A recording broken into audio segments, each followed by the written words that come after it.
Welcome to Diya Institution. Hello everyone. आज हम reverse of India के बारे में पढ़ने वाले हैं, यानी इंडिया की इम्पॉर्टेंट रिवर सिस्टम के बारे में पढ़ेंगे।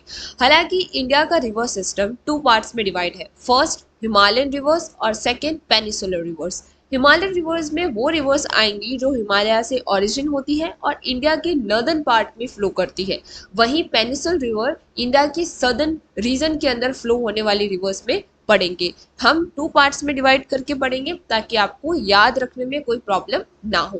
पहले हम हिमालयन रिवर्स में पढ़ेंगे और हिमालयन रिवर की सबसे फर्स्ट रिवर जो पढ़ने वाले हैं वो है द इंदस रिवर सिस्टम। ये सबसे इंपॉर्टेंट रिवर सिस्टम है हमारा। ओरिजिन होता है इसका मान सरोवर लेक जो है तिब्बत के अंदर, वहां से ये ओरिजिन होती है। कोर्स की बात करते हैं, यानी कैसे फ्लो होती है, कहाँ एंटर करती है, किस रीजन में इसका कोर्स है, यानी कहाँ से ये फ्लो करती हुई जाती है। तो ये इंडिया में एंटर करती है, यानी जो मानसरोवर लेक है तिब्बत से, वहां से फ्लो होती है और इंडिया के जम्मू कश्मीर और लद्दाख में ये एंटर करती है और ये कंटिन्यूसली फ्लो करती है। इसके बाद ये पाकिस्तान के गिलगिट रीजन से होकर पाकिस्तान के अंदर एंटर करती है और आखिर में अरेबियन सी में अपना वाटर ड्रेन कर देती है। इसके बाद उसकी ट्रिब्यूटरीज के बारे में बात करते हैं। तो इसके इंपॉर्टेंट ट्रिब्यूटरीज हैं 5, जो कि झेलम है, चिनाब है, रावी, ब्यास, सतलज। ये 5 मेजर और इम्पॉर्टेंट ट्रिब्यूटरीज हैं इंदस रिवर सिस्टम की।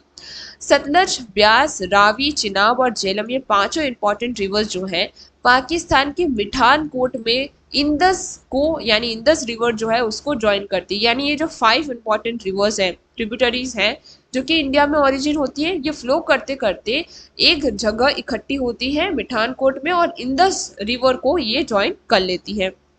इस रिवर का सिग्निफिकेंट क्या है कि ये हमारे वर्ल्ड का one of the world great river system में से एक है। यानी हमें काफ़ी रिवर सिस्टम देखने को मिलते हैं वर्ल्ड में, इसी में से इंदस रिवर सिस्टम एक इम्पॉर्टेंट रिवर है, एक रिवर सिस्टम है वर्ल्ड के अंदर। इसकी हिस्टोरिक इंपॉर्टेंस की बात करें तो इंदस वैली सिविलाइजेशन का क्रेडल इसे माना जाता है, known as a cradle of Indus valley civilization, क्योंकि जो हमारी हड़प्पन सिविलाइजेशन थी वो यहीं पे फ्लराइश हुई थी इस नदी के किनारे, इसलिए उसे सिंधु सिविलाइजेशन और इंदस वैली सिविलाइजेशन के नाम से भी जाना जाता है। सेकेंड इंपॉर्टेंट रिवर सिस्टम है हमारे हिमालयन सिस्टम का, वो है द गंगा रिवर सिस्टम। हमारी हिंदू की या फिर भारत की सबसे पवित्र नदी जिसे माना जाता है, जो कि रिलीजियस इंपॉर्टेंट है, उसकी होलीएस्ट रिवर जिसे माना जाता है। इसका ओरिजिन होता है head water of Ganga or Bhagirathi. यानी गंगा का अगर हेड वाटर की बात करें तो ये भागीरथी रिवर जो है वहां से आता है, which is originated from the Gangotri glacier. यानी गंगोत्री ग्लेशियर से ऑरिजिनेट होती है कौन? भागीरथी। और इसके बाद अलकनंदा रिवर से मिलती है देवप्रयाग में और गंगा उत्पत्ति होती है। यानी भागीरथी रिवर जो है वो और अलकनंदा दोनों जब मिलती है देवप्रयाग के अंदर, जो एक पर्टिकुलर रीजन है जहाँ दो रिवर मिलती है, प्रयाग उसे कहते हैं जहाँ दो रिवर मिल जाती है और एक रिवर नई बनती है। तो जब भागीरथी और अलकनंदा दो रिवर बनती है तो गंगा का उत्पन्न होता है देवप्रयाग से, गंगोत्री ग्लेशियर से। कोर्स की बात करते हैं कि किस तरह से ये फ्लो करती है, तो ये इंडिया का लार्जेस्ट रिवर सिस्टम है। ये उत्तराखंड, उत्तर प्रदेश, बिहार, झारखंड, वेस्ट बंगाल रीजन में फ्लो करती है। इसके बाद ये बंगाल के अंदर, सॉरी, बांग्लादेश के अंदर एंटर करती है और इसके बाद ये सुंदरबन डेल्टा फॉर्म करती है और इसके बाद बे ऑफ बंगाल में ड्रेन करती है। और ये हमारे हिंदू रिलीजियस की होलीएस्ट रिवर है। यहाँ पर काफ़ी यात्री हर साल जाते हैं, स्नान करते हैं। ये एक पवित्र प्लेस माना जाता है और साथ ही में जो रिवर गंगा है उसमें स्नान करना हिंदू के लिए बहुत ही बड़ी बात होती है, इसलिए हर साल काफ़ी यात्री यहाँ पर जाते हैं। एक रिलीजियस प्लेस हम इसे कह सकते हैं।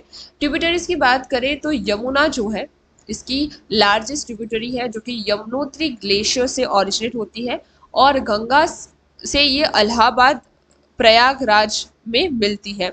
दूसरे इंपॉर्टेंट जैसे कि घाघरा, वो भी एक इंपॉर्टेंट ट्रिब्यूटरी है, गंधक, कोसी, सोन, ये सभी इंपॉर्टेंट ट्रिब्यूटरीज हैं।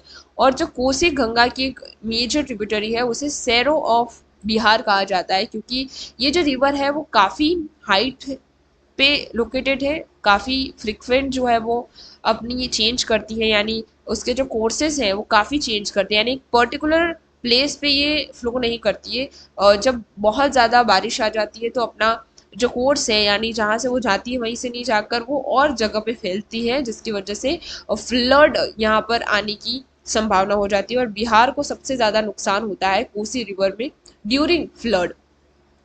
डेल्टा की बात करें, जैसे मैंने कहा था कि गंगा रिवर जो है डेल्टा बनाती है, लेकिन सिर्फ गंगा रिवर नहीं बनाती है। गंगा और ब्रह्मपुत्र दोनों रिवर जब मिलती हैं तो ग्रेट सुंदरबन डेल्टा बनता है, जो कि वर्ल्ड का सबसे बड़ा डेल्टा है। और ये अपने मैनग्रोव फॉरेस्ट इकोसिस्टम के लिए जाना जाता है। यहाँ पर आपको मैनग्रोव फॉरेस्ट इकोसिस्टम है वो देखने को मिलता है सुंदरबन डेल्टा के लिए, जिसके लिए ये बहुत ज़्यादा फेमस है।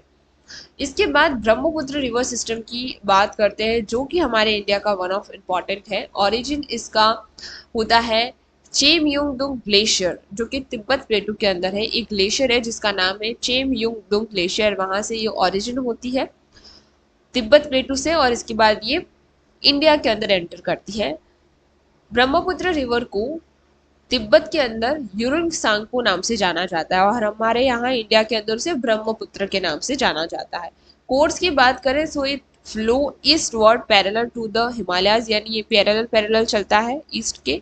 बिफोर एंटरिंग इंडिया, यानी इंडिया के अंदर एंटर करने से पहले ये पैरेलल पैरेलल हिमालय से चलती है। इसके बाद अरुणाचल प्रदेश की दिहांग प्लेस से ये एंटर करती है हमारे इंडिया के अंदर। इसकी ट्रिब्यूटरीज की बात करें तो ये है काफ़ी इंपॉर्टेंट ट्रिब्यूटरीज इसे ज्वाइन करती है यहाँ पर, जैसे कि दिहांग, दिबांग, ये सारी इसकी इंपॉर्टेंट ट्रिब्यूटरीज है। और ये असम के अंदर से फ्लो करती है, बांग्लादेश के अंदर एंटर करती है इंडिया के बाद में। और गंगा जो कि पद्मा का बांग्लादेश में गंगा को पद्मा कहा जाता है, तो पद्मा से ब्रह्मपुत्र मिलती है और दोनों रिवर मिल के कहाँ क्या बनाती है, डेल्टा फॉर्म करती है, सुंदरबन डेल्टा। और इसके बाद बे ऑफ बंगाल में अपना वाटर ड्रेन करती है। कैरेक्टरिस्टिक की बात करें तो ये अपने वाइड और ब्रेडेड चैनल के लिए जानी जाती है, यानी असम के अंदर, स्पेशली असम के अंदर ये बहुत ज़्यादा वाइड, इसकी विड्थ जो है रिवर की वो बहुत ज़्यादा है, इसकी एक कैरेक्टरिस्टिक है। अब हम बात करते हैं ईस्ट फ्लोइंग रिवर की, यानी जो बे ऑफ बंगाल के अंदर फ्लो करती है। पेनिसुलर रिवर सिस्टम की भी दो पार्ट्स डिवाइड है, ईस्ट फ्लोइंग रिवर और वेस्ट फ्लोइंग रिवर, यानी ईस्ट जो बे ऑफ बंगाल में ड्रेन करती है और वेस्ट जो कि अरेबियन सी में ड्रेन करती है। तो टू पार्ट्स में डिवाइड करेंगे। सबसे पहले हम वो उन रिवर्स की बात करेंगे जो बे ऑफ बंगाल में ड्रेन करती है। सबसे पहले है Godavari, second longest river in India after Ganga, यानी गंगा के बाद ये दूसरी सबसे लंबी रिवर है जो कि फ्लो करती है। उसे दक्षिण गंगा यानी गंगा ऑफ साउथ के नाम से भी जाना जाता है। ये वेस्टर्न घाट महाराष्ट्र में ओरिजिन करती है, देन आफ्टर ये तेलंगाना, आंध्र प्रदेश और छत्तीसगढ़ में फ्लो करती है, और इसके बाद ये बे ऑफ बंगाल में अपना वाटर ड्रेन करती है। दूसरी रिवर जो है हमारी ईस्ट फ्लोइंग में वो है कृष्णा। ये महाबलेश्वर वेस्टर्न घाट से ओरिजिन होती है, इसके बाद महाराष्ट्र में एंटर करती है, कर्नाटका, आंध्र प्रदेश में एंटर करके बे ऑफ बंगाल में अपना वाटर ड्रेन करती है। इसकी मेजर ट्रिब्यूटरी जो आपको याद रखनी है कृष्णा की वो है तुंगभद्रा और भीमा। ये दो इंपॉर्टेंट ट्रिब्यूटरी है, काफी एग्जाम में पूछा जाता है कि तुंगभद्रा जो है वो किसकी है ना मेजर ट्रिब्यूटरी है, ऐसा क्वेश्चन पूछा जाता है। महानदी इसके बाद है जो कि शिवा हिल्स छत्तीसगढ़ से ओरिजिन होती है, इसके बाद ये ओडिशा में फ्लो करती है, और इसके बाद ये बे ऑफ बंगाल में ड्रेन करती है। इस रिवर पे एक डैम बना हुआ है महानदी रिवर पे, जिसका नाम है हीराकुंड डैम, जो कि इंडिया का लॉन्गेस्ट डैम है, यानी वर्ल्ड का लॉन्गेस्ट डैम है जो कि इस रिवर पे बना हुआ है। One of the longest dam of the world, लेकिन इंडिया का लॉन्गेस्ट डैम है ये हीराकुंड डैम। इसके बाद कावेरी की बात करते हैं, जिसे कावेरी यानी CAU भी कहा जाता है, ये भी स्पेलिंग दोनों स्पेलिंग है। ये वेस्टर्न घाट से राइज होती है कर्नाटका से, देन आफ्टर ये फ्लो करती है तमिलनाडु के अंदर, और इसके बाद ये ड्रेन कर देती है बे ऑफ बंगाल में। ये कावेरी रिवर जो है वो तमिलनाडु जैसे रिवर में काफ़ी इंपॉर्टेंट है, इसका सोर्स ऑफ इरिगेशन के लिए, और काफ़ी कल्चरल और रिलीजियस स्पेसिफिक है। अगर आपने स्टोरी सुनी हो गणेश जी वाली कि उन्होंने जो कमंडल है उसे गिरा दिया था ऋषि का, और ये जो रिवर है उसका उत्पन्न हुआ था। अगर आपको पता हो, नहीं पता हो तो मैंने आपको थोड़ा सा बता दिया है। ये साउथ इंडिया के अंदर है और ये कल्चरली और रिलीजियसली बहुत इंपॉर्टेंट है। ओके, अब हम पढ़ते हैं नर्मदा, जो कि वेस्ट फ्लोइंग रिवर है, यानी अरेबियन सी के अंदर फ्लो करती है। Largest west flowing river in the peninsular India, originated from the Amarkantak hill से ये ओरिजिन होती है, मध्य प्रदेश से। इसके बाद ये फॉल फ्लो करती है रिफ्ट वैली, यानी दो रिफ्ट वैली के बीच में फ्लो करती है।